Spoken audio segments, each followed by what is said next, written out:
나는 백합화입니다. 백합화입니다. 자, 옆 사람한테 당신도 백합입니다. 당신도 백합입니다. 그러고 보니까 예뻐져요? 예, 우리 모두는 백합화입니다. 이제 오늘 본문인 아가서는 한자어로는 아름다울 아자, 아름다운 노래, 그런 뜻입니다. 아름다운 노래. 영어로는 Song of Songs, 그렇게 말하죠. 노래 중에 노래라는 뜻이요, 이것은 솔로몬의 노래입니다. 그런데 이 아가서의 특징은 연애 편지예요. 예, 최고 인류 역사의 최고의 연애 편지가 아가서입니다. 교창 형식의 연애신데요, 교창이라고 하는 건 노래를 한 소절씩 주고 받는 노래를 교창이라고 그래요. 예, 교대로 노래한다. 교창 형식의 연애십니다. 그런데 놀랍게도 하나님이라는 말이 없습니다. 그 8장 6절에 한번 여호와의 말씀이다, 이게 아니고 그 여호와를 간접적으로 얘기하는 것이 한 번 나와 있는 성경입니다. 그러면 어떻게 하나님이라고 하는 말이 없는 연애의 편지가 성경에 들어올 수 있었을까? 그것은 솔로몬과 술람미 여인 사이에 지순하고도 격정적인 사랑을 그린 아름다운 노래이기 때문이다. 그래서 이것이 무엇을 뜻하느냐 하면 성도를 향한 하나님의 사랑을 상징합니다. 하나님과 선민 이스라엘, 예수 그리스도와 우리들의 사랑을 상징하기 때문에 성경에 들어오게 됐다, 그런 말씀이죠. 두 번째로는 하나님의 자녀들이 이성에 대해 가져야 될 아주 바른 자세, 순결한 자세를 가르쳐주고 있다, 그러한 내용입니다. 그래서 연애 편지 같은데 성경에 들어오게 됐다, 그러한 말씀이지요. 핵심 단어가 뭐냐면 사랑의 기쁨입니다. 세상의 사랑의 기쁨은 사랑의 기쁨은 어느덧 사라지고, 세상의 사랑의 기쁨은 흘러가고 사라지고 추억이 되어버리고 맙니다. 그러나 하나님의 사랑, 아가서의 사랑은 언제나 현재 진행형입니다. 여러분들의 마음속에 하나님의 사랑이 여울지기를 간절히 바랍니다. 그래서 아가서의 핵심 구절은 2장 16절, 8장 6절, 7절입니다. 한번 다 같이 읽어볼까요? 시작. 내 사랑하는 자는 내게 속하였고 나는 그에게 속하였도다. 그가 백합화 가운데서 양떼를 먹이는구나. 너는 나를 도장같이 마음에 품고 도장같이 팔에 두라.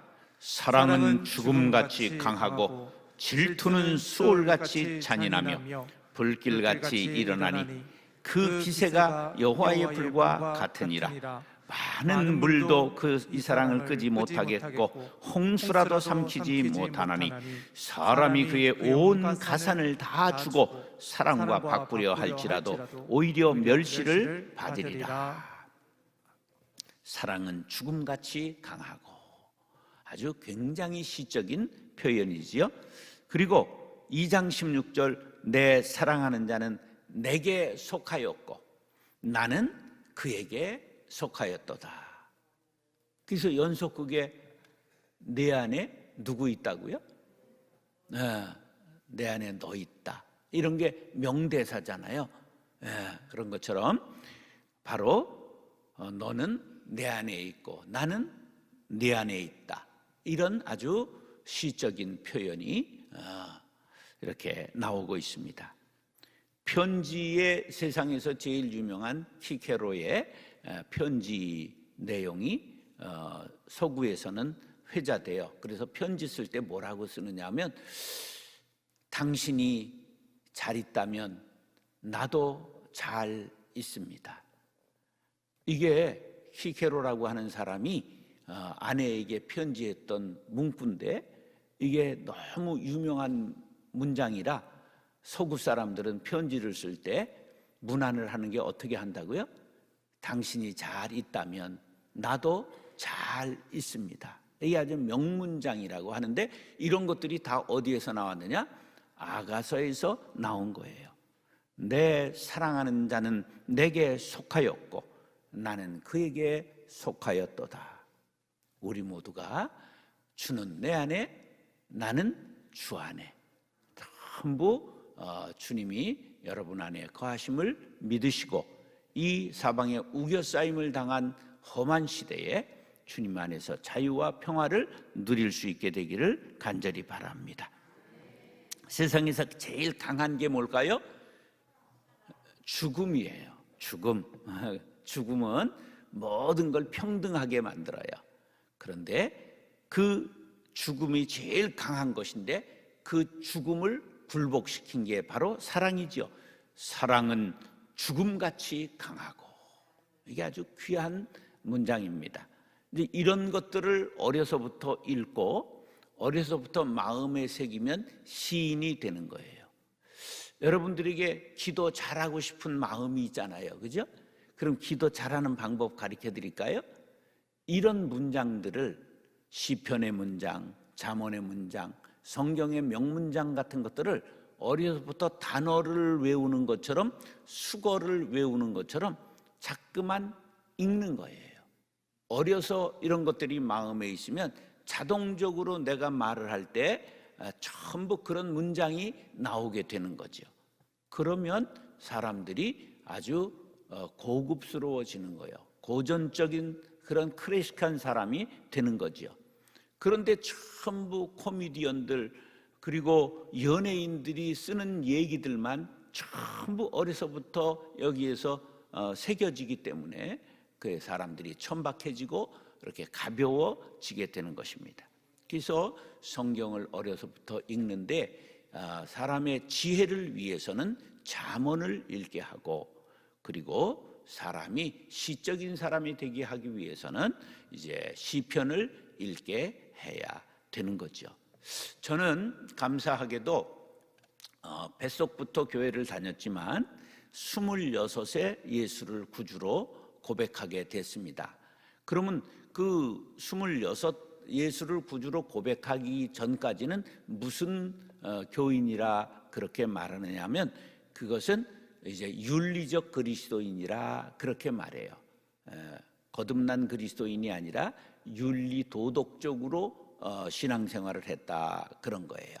그런 걸 영어로는 뭐라면 처치 멤버라 그렇게 말합니다. 교인이라 그런 말이에요. 성도가 된 것이 아니라 교인이라 그런 거예요. 교적은 있지만 아직도 거듭나지 못한 상태였죠. 그런데 19살 때부터 교사를 했거든요. 그리고 26에 신학을 했거든요. 그래서 군종을 했기 때문에 아이들에게 21부터 설교도 했거든요. 이제 그랬을 때 주로 양심상 예수를 구주로 영접하지 않았기 때문에, 예수는 4대 성인의 한 명, 그리고 좋은 말씀 우리에게 남겨주신 분, 이런 정도로 알고 생각하고 살았기 때문에, 그래서 이 구속사적인 말씀을 전할 수가 없는 거예요. 내가 믿지 않는데 그걸 어떻게 전하겠어요? 그럴 때 뭐를 주로 성경을 받느냐 하면 잠언, 그리고 시편을 읽었어요. 그리고 포켓 성경을 성경 군대 갈 때 교회에서 선물로 줬는데, 그 포켓 성경은 신약과 그리고 뒤에 시편이 붙어 있는 그런 포켓 성경이었어요. 그 훈련 중에도 시편을 자꾸만 읽는 거지요. 그러니까 그런 것들이 나중에 목회를 하고 그리고 신앙을 결정하는데 상당히 중요한 그러한 내공이 되었다. 그래서 어린 아이들이 처음에 뭐 예수를 구주로 영접하고 인격적으로 만나고 그런 게 되지 않았을지라도 그 수준에 맞게 성경을 읽게 하는 것이 좋은데, 그런 것이 잠언, 그리고 시편, 이런 것들이 굉장히 인생을 살아가는데 아주 영혼을 살찌게 하는 그런 말씀이다, 그런 거죠. 자, 그러면 우리는 백합화예요. 따라서 우리는 백합화입니다. 백합화입니다. 나도 당신도 백합화입니다. 나도 당신도 백합화입니다. 그럼 백합은 어떤 특징을 갖고 있느냐 하면 따라서 순결합니다. 순결합니다. 꽃 중에 제일 순결, 그럼 으뜸으로 꼽는 꽃은 백합입니다. 백합은 영어로 릴리라고 말하고 히브리어로는 쇼산나 그렇게 말하는데 헬라어로는 크리논, 우리말로는 뭐라고요? 날입니다. 그래서 날이는 날인데 쬐맨하고 볼품없는 걸 무슨 날이? 개나리. 개자가 붙으면 별 볼 일 없는 거, 좀자가 붙으면 작은 꽃, 이렇게 이제 그렇게 이름을 붙이는 방법이 있는 거죠. 그런데 성경은 백합을 말할 때 어디의 백합이라고 말해요? 샤론의 백합, 그렇게 말해요. 샤론은 우리나라로 말하면 배추, 그러면 어디가 유명해요? 저 강원도 고냉지 배추, 그렇게 말하는 것처럼 태백, 이렇게 배추 이렇게 말하는 것처럼 백합 하면 어디에 백합이 유명했느냐면 샤론이라고 하는 장소 평야가 있었어요. 그래서 샤론 평원에 이 백합화가 유명했단 말이에요. 이게 어디냐면 요빠라고 하는 저기 돌출된 데 있지요. 우리나라로 말하면 장상곶 마루에는 한테 곶 있잖아요. 곶이라고 하는 것, 고에다 지읒하는 곶, 그게 우리나라는 저렇게 튀어나온 것을 곶이라고 그래요. 그래서 호미곶 아시죠? 호미곶, 호랑이 꼬리 곶을 어디에 있어요? 저 포항에 가면 호랑이 꼬리, 우리나라가 호랑이인데 그 꼬리가 호미곶이다, 그렇게 해서 얘기를 하는 것처럼 저기가 요빠인데 요빠에서 갈멜산 남부 지역으로 이렇게 동그라미 이렇게 돼 있잖아요, 지도에. 그 지역이 길이가 약 90km가 되고 폭이 16km가 되는 지역이 샤론의 평원이에요. 해안 평화로 그 경관이 수려하고 비옥하여 봄에 기와조초가 만발합니다. 그래서 저도 이제 성지순례 가가지고 그 백합을 찾으려고 해가를 했는데 백합은 한 송이도 못 찾고 저기에 주로 뭐가 많으냐면 지금 가면 아네모네가 많아요. 아네모네는 피었네, 아네모네 피는데, 그런 연속곡 주제가가 있었던 것 같아. 내가 뭐 노래를 어디서 그런 걸 부르고 다니고 그런 사람은 아닌데 이렇게 연속곡 같은 걸 어디서 주제곡이 흘러나온 게 지금도 머리에서 이렇게 저장이 됐던 것 같아요. 그래서 야, 거기 가면요 삼삼합니다. 저는 이 꽃을 좋아하기 때문에 그 꽃을 찍으러 그곳을 가고 싶어요. 이렇게 큰 나무들이 있는 게 아니고 그냥 이렇게 그냥 이렇게 풀들이 있는데 그 풀에 아네모네나 이 꽃들이 여러 가지가, 그리고 어디가 그런 게 많으냐면 몽골 초원에 많습니다. 그런 꽃들이. 야, 몽골 초원에 가서 그 사진, 와, 그리워요. 그런 시절이 왔으면 좋겠는데 우리나라는 그게 어디에 많을까? 백두산에 많습니다. 그런데 백두산 제가 4번 갔는데 다 실패했어요. 이게 여기에서는 따뜻해서 갔는데 거기는 2774대니까 높아가지고 추운 거야. 그래서 5월 중순에 갔는데 꽃이 시답질 않아. 6월 초에 가야 비로소 백두산에 있는 얼음이 완전히 다 녹고 평원에 꽃들이 쫙 피게 되는 거예요. 근데 그 6월 초를 못 맞춰 간 거예요. 4번 다. 겨울에 가고 봄에 가서 신나게 야 찍어야지 그랬는데 찍을 게 아직 피질 않고 준비 중이었다, 그런 말이에요. 그래서 이제 그런 거를 맞춰서 이제 가면 얼마나 꽃을 좋아하는 사람들에게는 행복한지 모릅니다. 그런데 백합은 이게 이제 큰 꽃이기 때문에 풀꽃이 아닙니다. 백합은 큰 꽃이죠. 풀꽃은 별꽃, 꽃다지 뭐 요만한 것들을 말하는 거야. 그래가지고 이 자세히 보아야 예쁘다, 오래 보아야 사랑스럽다, 너도 그렇다. 이게 풀꽃이야.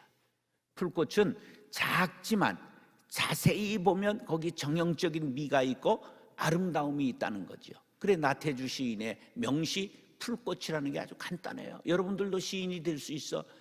자세히 보아야 예쁘다, 오래 보아야 사랑스럽다, 너도 그렇다. 오래 볼수록 아내가 예쁘면 얼마나 좋겠어. 우리가 이렇게 악한 세상 속에서 살아가는 성도를 바로 골짜기에 백합에 비유하고 있는 것입니다. 그리고 백합은 순결을 상징하는 것이죠. 자, 시편 24편 3절로 4절 보면 여호와의 산에 오를 자 누구며 그의 거룩한 곳에 설 자가 누구인가? 곧 손이 깨끗하며 마음이 청결하며 뜻을 허탄한 데 두지 아니하며 거짓 맹세하지 아니하는 자로다. 할렐루야. 바로 우리 성도는 백합인데, 순결한 백합인데, 그래서 손이 깨끗해야 되고 그리고 마음이 청결해야 된다. 우리가 늘 백합입니다. 깨끗하게 살겠습니다 하는 다짐이 우리 마음에 있기를 축복합니다. 자, 그래서 순결한데 먼저 생각이 순결해야 됩니다. 마태복음 5장 28절 시작. 나는 너희에게 이르노니 의목을 품고 여자를 보는 자마다 마음에 이미 간음하였느니라. 우리 생각이 순결해야 돼요. 그래서 생각을 늘 바르게 갖고 마음을 깨끗하게 할 수 있는 사람이 돼야 되죠. 마음 관리를 해야 돼요. 마음을. 우리의 마음에 이미 음욕을 가진 것만 갖고도 우리 예수님은 이미 너희들 간음했다, 이렇게 엄히 말씀하신 것이죠. 그 다음에 말이 순결해야 돼. 말이. 다시 시작. 무릇 더러운 말은 너희 입 밖에도 내지 말고 오직 덕을 세우는 데 소용되는 대로 선한 말을 하여 듣는 자들에게 은혜를 끼치게 하라. 더러운 말이 뭘까? 바로 음담 패설, 남을 비방하는 말, 모함하는 말, 이 더러운 말은 입 밖에도 내지 말아라. 자, 남을 우리가 욕해요, 남을 비방해요. 그러면 그 사람이 더러워져요? 욕하는 내가 더러워져요?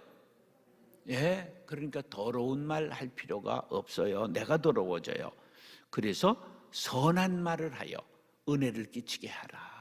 그럼 누가 선해져요? 선한 말하는 내가 선해지는 거예요. 할렐루야. 그 다음에 행동이 순결해야 돼요. 에베소서, 자, 계시록 7장, 에베소서 5장 3절 먼저 시작. 음행과 온갖 더러운 것과 탐욕은 너희 중에서 그 이름조차도 부르지 말라. 이는 성도에게 마땅한 바니라. 더러운 것은. 그런데 지금 정치 지도자라고 하는 사람들이 이 나라에 너무 나쁜 영향을 끼치고 있는 거예요. 왜냐하면 지금 사람이 점잖은 사람은 떠요, 가라앉아요. 그리고 아주 더러운 놈들은 자꾸만 뜨잖아요. 그러니까 점점 더 자극적인 말을 하고 독한 말을 하고, 그래서 저 사람이라야 우리 편을 건지겠다, 이렇게 편을 먹게 되니까 굉장히 말들을 독하게 하는 거야. 그러니까 이게 세상이 나빠지는 거야. 아이들에게는 이렇게 나쁜 교육은 없는 거야. 정말 이 사람들은 전부 모아다가 똥물에 튀겨도 아깝지가 않은데 또 그 사람들을 추종하고 따라가고 그러는 게 이 악한 세상이 됐어요. 이 사람들이 이 나라에 끼치는 해악은 아주 영원히 그냥 너무너무 나쁜 영향을 끼치는 거예요. 시를 한 편 읊는 지도자가 있습니까? 고사성어 아름다운 말을 미담과 화를 남기는 지도자가 있습니까? 너무 흉한 거예요 지금 세상이. 우리는 이런 거에 속아서 나도 성격 나쁜 사람 되지 말고 벌컥벌컥 하는 사람 되지 말고 우리는 좀 초월하고 자유하고 진리 안에 거할 수 있게 되기를 간절히 바랍니다. 자, 계시록 7장 13절 14절 시작. 장로 중 하나가 응답하여 나에게 이르되 이 흰옷 입은 자들이 누구며 또 어디서 왔느냐? 내가 말하기를 내 주여 당신이 아시나이다 하니 그가 나에게 이르되 이는 큰 환난에서 나오는 자들인데 어린 양의 피에 그 옷을 씻어 희게 하였느니라. 바로 천국에 많은 사람들이 흰 옷을 입고 쫙 있어서 저 사람들이 누굴까? 이렇게 사도 요한이 궁금해하고 있을 때 장로 하나가 묻는 거예요. 이 사람들이 누군지 네가 알겠냐? 그래서 나는 모르겠습니다. 당신이 아시면 가르쳐 주십시오. 그랬더니 하는 말이 이들은 큰 환난에서 나오는 자들인데 세상에서 핍박받고 환난 당한 사람들인데 이들이 어린 양의 그 피에 죄를 다 씻음 받고 흰옷을 입게 된 사람들이니라. 할렐루야. 우리가 세상에서는 세상 사람 우리들을 부러워하지 않아도 우리가 영원히 천국에서 흰옷 입고 제사장 왕과 같은 제사장 노릇을 하게 될 것을 믿으시기 바랍니다. 그러므로 끝까지 순결을 유지하는 흰옷을 입은 백성들 될 수 있기를 축복합니다. 따라서 겸손합니다. 겸손합니다. 이 겸이라는 단어는 공경할 겸, 그런데 말씀 언변에 낫, 배는 낫이잖아요. 풀배는 낫겸자가 붙어 있어요. 그러니까 공경할 겸자, 겸손 겸자는 무슨 뜻이에요? 말이 머리를 숙인 걸 뜻하는 거예요. 말이 낫과 같이. 낫은 고개를 발딱 드는 순간 낫이에요? 칼이에요? 칼이 되는 거예요. 낫은 언제나 고개를 숙이고 있잖아요. 그 앞에 말씀 엄문을 붙이면 그게 겸손할 겸자예요. 그러니까 말이 언제나 겸손해야 되는 거죠. 그리고 따를 손자예요. 공경하고 따르는 걸 겸손하다고 그래요. 아가서 2장 1절 시작. 나는 사론에 수선하여 골짜기에 백합하로다. 골짜기에 백합하다. 자, 이 1절은 예루살렘 왕궁으로 솔로몬이 이제 술람미 여인을 초청하는 거예요. 거기에 대해서 자기를 고백하고 있는 술람미 여인의 고백입니다. 이게 무슨 뜻이냐? 나는 사론에 수선하여 골짜기에 백합하로다. 우리 순세상 말로 하면 난 촌년이에요, 이런 뜻이야. 난 촌년이에요, 그런 뜻이야. 나는 궁정에 어울리지 않는 들에 핀 야생꽃입니다. 그런 지금 고백을 하고 있는 거예요. 그럼 술람미 여인이 누구냐? 솔로몬 왕이 사랑을 고백하며 귀한 선물을 주면서 신부로 맞이하겠다고 했을 때 이 여인이 얼마나 주변에 자랑하고 싶고 뽐내고 싶은 마음이 있었겠어요. 그런데 끝까지 겸손한 모습을 보이고 있는 아주 정숙한 여인이에요. 이게 사람들이 하도 정숙하지 못하니까 김정숙, 이정숙 막 이름을 붙여가면서 그렇게 살아라 그러는 거예요. 솔로몬은 누구를 뜻하느냐? 그리스도를 뜻하고 술람미 여인은 우리 성도를 뜻하는 것이죠. 성도들은 자랑할 것이 있을 때에도 어떻게 해라? 겸손해라. 우리는 주만 자랑하고 자랑하려고 하는 자는 남이 나를 높여줄 수 있도록 가만히 기다려야 되는 거예요. 근데 그걸 못 기다리니까 자기가 스스로 나발을 부는 거죠. 우리는 끝까지 겸손해야 돼요. 백합꽃 대궁이가 백합꽃 대궁이가 이렇게 발딱 제쳐져요. 이렇게 숙이고 있어요.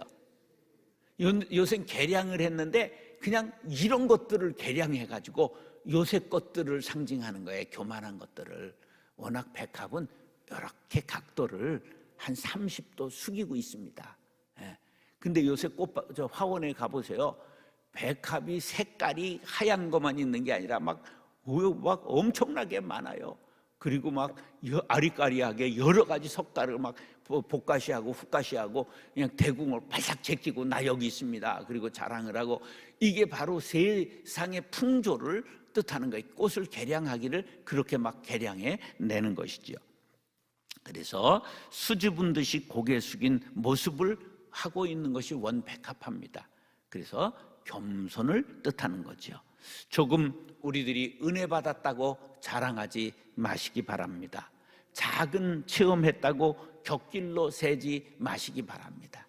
사람들이 조금 그저 체험했다고 그냥 내가 너 기도해 주겠다고, 어떤 사람은 그냥 목사한테 와서 기도해 드리겠다고 막 손을 번쩍번쩍 들고 안수하겠다고, 아유 그렇다고 하나님 저 손목을 잘라 주옵소서 이럴 수도 없고 말이야.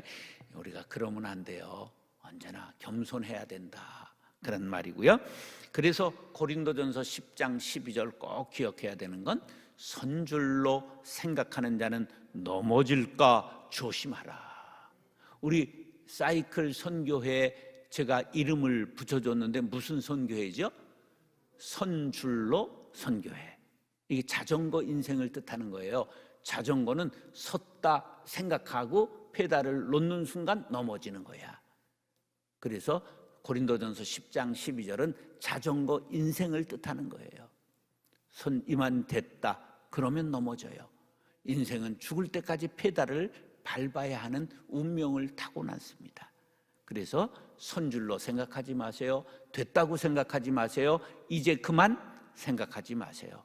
우리가 그 나라 가기까지 쉬지 않고 계속 스텝 바이 스텝으로 성숙에 성숙을 더해야 된다는 사실을 기억하시기 바랍니다. 벼는 익을수록 고개를 숙이고 사람은 성숙할수록 겸손해지는 법입니다. 술람미 여인은 아가서에서 표현하고 있는데 까무잡잡해요. 그러니까 포도원에서 일하다 햇볕에 타서 까무잡잡했어요. 그러니까 우리는 전부 백옥생을 좋아하잖아요. 그래가지고 그냥 화장품을 그냥 덕지덕지 발라가지고 화장을 하는 게 아니라, 화장을 하는 건 이게 우리가 살짝 해야 되는데 완전 변장을 하고 나와요. 그리고 만들어낸 말도 있어. 여자의 변신은 무죄다. 이제 그렇게 아주 말을 만들어가면서 변신을 하는데, 우리가 속 사람이 아름다워야 되죠. 예, 할렐루야.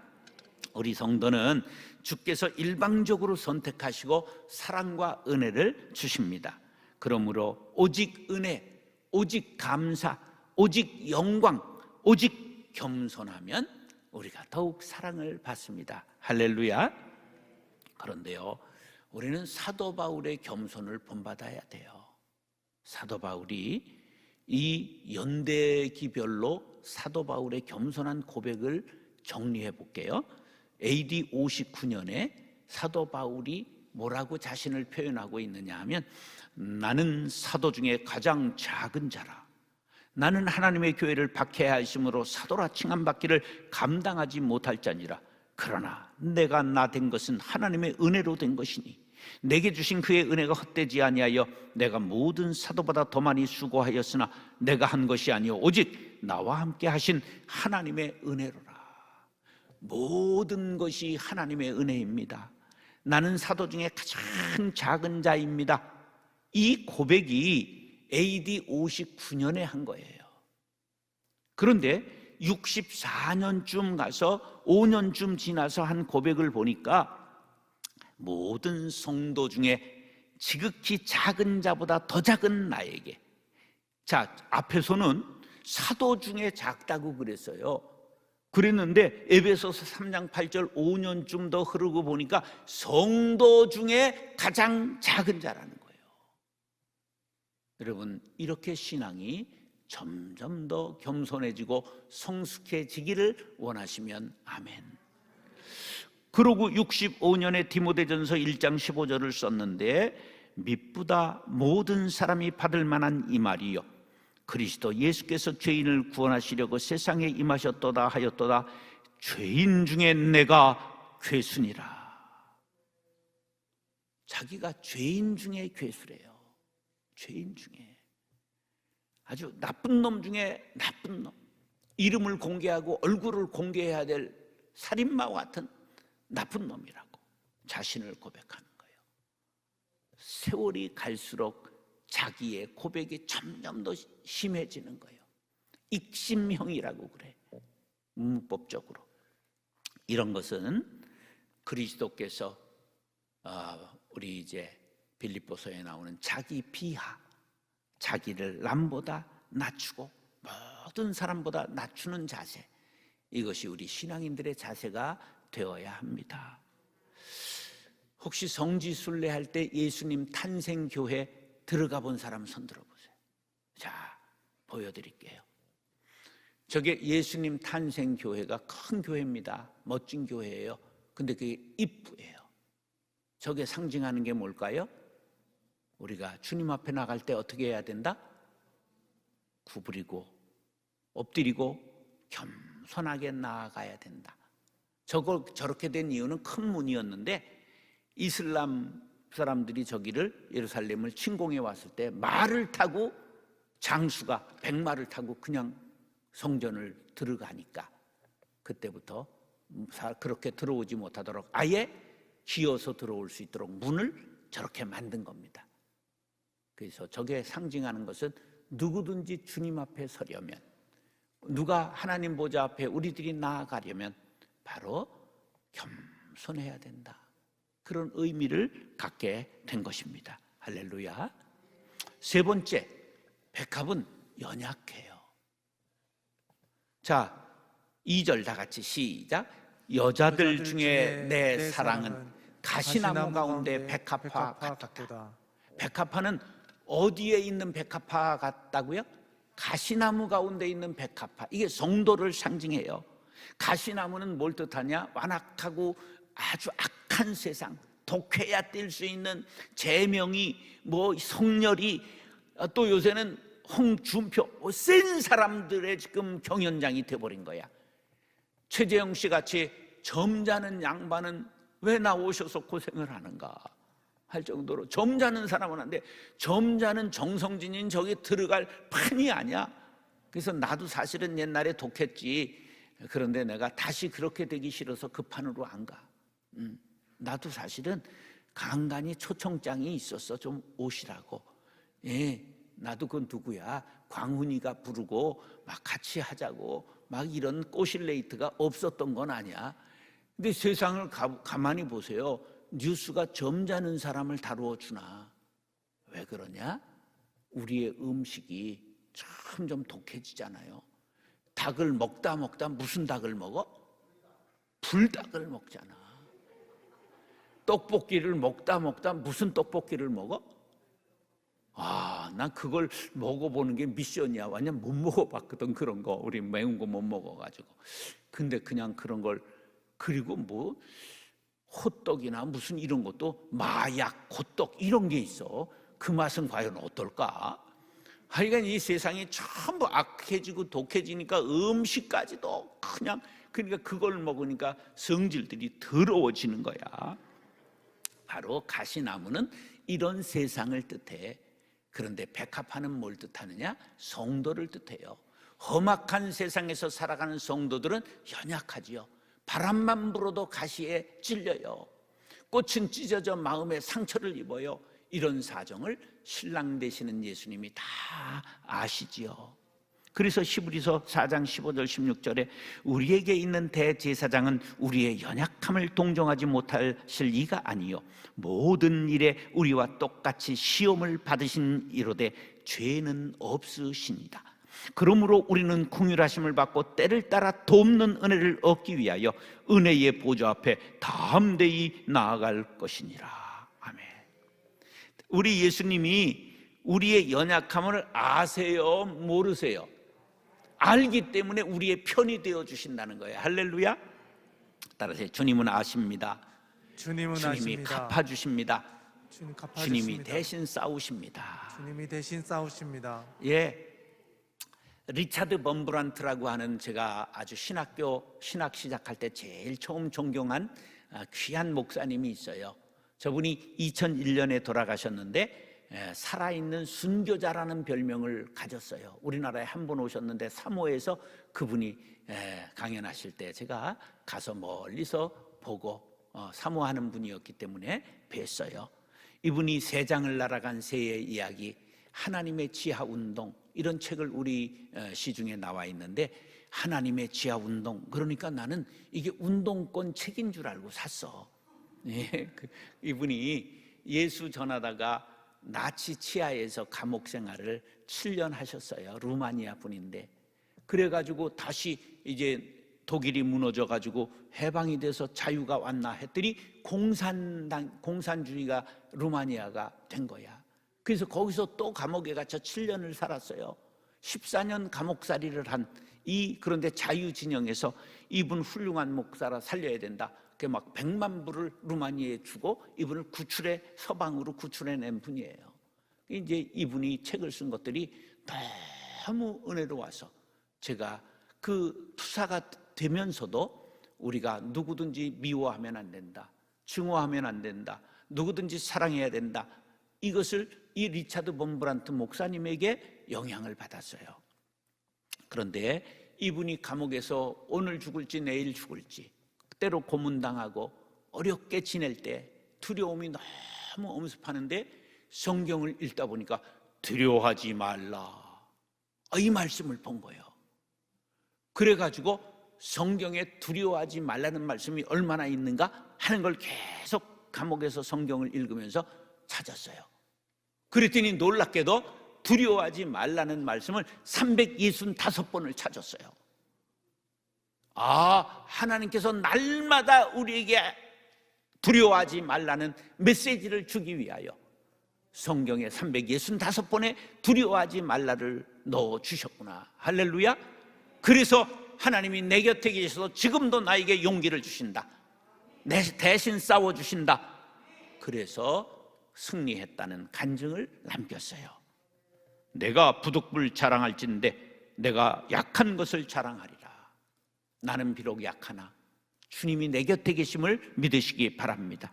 나에게 이르시기를 내 은혜가 네게 족하도다. 이는 내 능력이 약한 데서 온전하여짐이라 하신지라. 그러므로 도리어 크게 기뻐함으로 나의 여러 약한 것들에 대하여 자랑하리니 이는 그리스도의 능력이 내게 머물게 하려 함이라. 그러므로 내가 그리스도를 위하여 약한 것들과 능욕과 궁핍과 박해와 곤고를 기뻐하노니 나는 내가 약한 그때에 강함이라. 여러분, 이 기독교 역사를 가만히 보세요. 강한 사람이 남는 것이 아니라 한경직 목사님처럼 야리야리한 폐병 환자, 이런 분들이 계속 남는 거예요. 큰 교회를 한 사람이 남는 게 아니라 약하지만 전적으로 하나님 앞에 모든 걸 맡기고 살았더니 주님께서 나를 강하게 하시고 내 곁을 지켜주신 사람들이 남게 되더라. 할렐루야. 강해야 산다, 이건 세상의 법칙인데 강함은 부러진다 하는 것을 꼭 기억하시기 바랍니다. 우리는 약합니다. 하나님 나를 도와주옵소서. 오늘도 여러분을 주님께서 도와주시기를 예수님의 이름으로 축원합니다. 따라서 향기를 풍깁니다. 향기를 풍깁니다. 세상은 가시밭이에요. 가시밭 나무에는 향기가 없어요. 가시나무에서 향기를 맡은 사람 손 들어봐. 가시는 이파리가 변한 거예요. 그런데 향기가 가시에는 없지요. 사람들은 가시에 상처를 받아 피를 흘리고 골문 상처로 악취가 나고 서로 코를 막으니 숨이 막히고 세상은 시들어갑니다. 성도는 이런 세상에 향기가 되어야 합니다. 누가 이런 것들을 가지고 가사를 가지고 복음성가를 만들면 참 좋겠다 생각하고 제가 글을 써본 거예요. 향기는 코를 열고 문을 열고 마음을 엽니다. 시작. 향기는 코를 열고 문을 열고 마음을 연다. 할렐루야. 생명의 향기는 벌과 나비를 모으고 벌과 나비가 모인 곳에 꽃밭이 이루어집니다. 항상 우리를 그리스도 안에서 이기게 하시고 우리로 말미암아 각처에서 그리스도를 아는 냄새를 나타내시는 하나님께 감사하노라. 우리는 구원받는 자에게나 망하는 자에게나 하나님 앞에서 그리스도의 향기니. 우리가 젊었을 때는 무슨 말이 유행했느냐 하면 백합화 향기가 아주 강해서 40송이를 모아놓고 방을 밀폐시키면 그 사람이 기절한다. 이런 얘기가 우리들의 젊은 날에는 회자됐어요. 그래서 또 실습해 보려고 그러지 마시고, 성도는 너무 모여 있으면 안 돼요. 교회는 이렇게 모였다가 어떻게 해야 되죠? 흩어지는 거예요. 일주일 동안 세상에 우리가 교회로 나가는 거예요. 그래서 성도가 한꺼번에 모여 있고 교회에서만 살면 질식해서 죽는 거예요. 우리가 자꾸만 모이는 교회, 흩어지는 교회를 반복해야 우리가 건강해지고 교회가 활력을 얻습니다. 할렐루야. 우리가 가는 곳마다 생명의 향기가 되고 사모하는 영혼들이 모여 구원의 은혜를 감사하고 죽음의 냄새를 몰아내고 예수의 향기가 될 수 있기를 간절히 바랍니다. 니느웨, 소돔과 고모라, 바벨론과 같이 음란한 세상 향기로 싸워 이기는 백합 같은 성도들이 될 수 있기를 축복합니다. 우리 복음성가 한번 불러보려고 그래요. 해보세요. 사람을 보며 세상을 볼 땐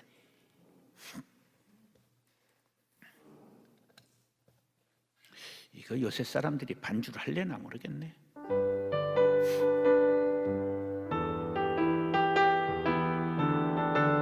오케이, 그 박자로. 사람을 보며 세상을 볼 땐 만족함이 없었네. 나의 하나님 그분을 볼 땐 나는 만족하였네. 저기 빛나는 태양을 보라. 또 저기 서 있는 산을 보아라. 천지 지으신 우리 여호와 나를 사랑하시니 나의 하나님 한 분만으로 나는 만족하겠네. 동남풍아 불어라. 서북풍아 불어라. 가시밭에 백합화 예수 향기 날리니 할렐루야 아멘. 가시밭에 백합화 예수 향기 날리니 할렐루야 아멘. 여러분들 예수 향기 날리며 사는 하루, 우리의 평생이 될 수 있기를 축복합니다. 마지막으로 따라서 백합화는 아름답습니다. 백합화는 아름답습니다. 예수님께서 부귀영화의 대명사인 솔로몬 왕의 옷보다도 백합화가 더 아름답다고 격찬하셨어요. 또 너희가 어찌 의복을 위하여 염려하느냐. 들의 백합화가 어떻게 자라는가 생각하여 보라. 수고도 아니하고 길쌈도 아니하느니라. 그러나 내가 너희에게 말하노니 솔로몬의 모든 영광으로도 입은 것이 이 꽃 하나만 갖지 못하였느니라. 우리 목사님들이 새벽에 제일 많으니까 제가 이 발성하는 팁을 드릴게요. 이게 목소리를 크게 한다고 잘 전달되는 게 아니고 말에 꼭 음가가 있어요. 이 단어에는 모든 게 음가가 있어요. 높다, 낮다, 넓다, 좁다, 꽃, 이렇게 딱 떨어지게 발음을 해야 되는 거예요. 그래야 사람들이 딱 이거를 정확하게 들을 수 있어요. 이게 전달을 잘하는 팁이에요. 그래서 읽을 때 그렇게 읽는 거예요. 내가 너희에게 말하노니 솔로몬의 모든 영광으로도 입은 것이 이 꽃 하나만 갖지 못하였느니라. 그래서 그냥 이게 읽는 게 아니라 하나, 둘, 열 이렇게 읽는 거야. 하나는 하나, 열은 열, 많다, 모든. 이렇게 그냥 읽으면서 지나가도 이런 것들이 다 여기에 있는 말의 음가를 따라서 읽을 줄 알아야 글을 조금 읽는 거야. 이게 성우들은 이런 걸 전부 훈련받고, 배우들은 이런 걸 전부 맞아가면서 혹독한 훈련을 통해 가지고 하는 거야. 근데 우리 목사들은 딜이 책만 파다가 그냥 남의 소리 전달하다가 끝나는 거예요. 왜? 이런 훈련을 받지 못했기 때문에 그래요. 그러니까 스스로 도트기는 참 쉽지 않아요. 그러니까 그런 것들을 읽는 게 중요하다. 근데 희한한 거는요, 노래들은요 엄청 잘 불러요. 참 아름다워라 주님의 세계는 저 솔로몬의 옷보다 더 고운 백합화 주 찬송하는 듯 저 맑은 새소리 내 아버지의 지으신 그 솜씨 깊도다. 노래는 제가 안 가르쳐도 노래들은 잘합니다. 그런데 말하는 거, 글을 읽는 것들이 잘 안 된다, 그런 얘기예요. 그건 도가 안 터서 그래. 그것을 조금 생각하고 말을 하고 설교를 하고 성경을 읽고 그래야 돼요. 근데 음악들은요, 얼마나 우리나라가 음악이 발달했는데 영웅이가 나오면 전부 그냥 감탄을 해서 아줌마들이 전부 부대가 되고 그러는 거예요. 솔로몬의 옷이 백합 하나만 못하다고 그랬어요. 그건 뭐를 뜻하느냐? 사람이 지은 옷은 최고의 유명인인 피에르 가르땡이 만들어도 바느질이 있어요. 그런데 백합화에 바느질이 있다는 소리 들어봤어요? 이걸 천의무봉이라고 말해. 천사의 옷에는 재봉질이 없다. 하나님이 만드신 꽃에는 바느질이 없어요. 그러니까 우리가 하나님이 우리에게, 우리의 마음속에 사랑과 은혜를 넣어주시면 이 인공미가 아니라 자연미, 영혼의 아름다움이 겉으로 드러나게 돼 있는 거예요. 그래서 링컨이라는 사람이 제일 역대 지도자 중에 추남 중에 추남이야. 여러분, 우리는 링컨이 못생긴 걸 모르잖아요. 별명이 몽키야. 정적이, 스크랜턴가 하는 정적이 있었어요. 이 사람이 이제 대통령 후보를 자기 당에서 뽑는 이제 그런 걸 하는데, 이 뒤에 지금 이제 링컨이 자기의 연설 차례를 기리고 있는데, 이 사람이 딱 나와가지고 하는 소리가, 여러분들 원숭이를 보기를 원하십니까? 동물원에 가실 필요가 없습니다. 여기 있습니다. 막 이런 거예요. 그럴 정도로 못생긴 사람인데, 이 사람이 남긴 말 중에 이런 말이 있어요. 40이 되면 자기 얼굴에 책임을 져야 한다. 내 꼬라지나 알아라. 이런 말이 그래서 생긴 거야. 근데 이게 무슨 말이냐? 사람은 40이 되면 속사람의 미가 겉으로 드러날 수 있어야 된다. 속사람이 아름다워야 향기를 풍길 수 있는 백합이 됩니다. 할렐루야.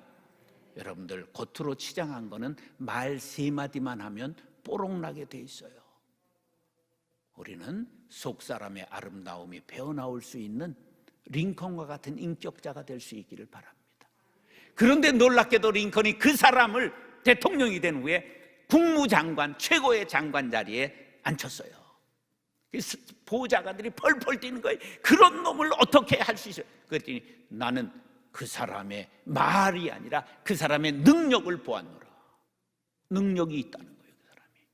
그래서 링컨이 훌륭한 거예요. 그리스도인의 얼굴에는 사랑, 인격, 영적 기쁨이 충만하여 속사람의 미가 풍겨나와야 합니다. 명품으로 장식하고 화장으로 꾸민 아름다움보다 신앙의 향기, 부활의 산 소망으로 인해 속에서 솟아나온 기쁨으로 영적인 아름다움을 갖게 되시기를 예수님의 이름으로 축원합니다. 백합은 부활을 상징합니다. 왜? 여기 무덤이야. 피잖아. 부활을 뜻하는 거예요. 그래서 부활절 장식은 무슨 꽃으로 하는 거예요? 백합으로.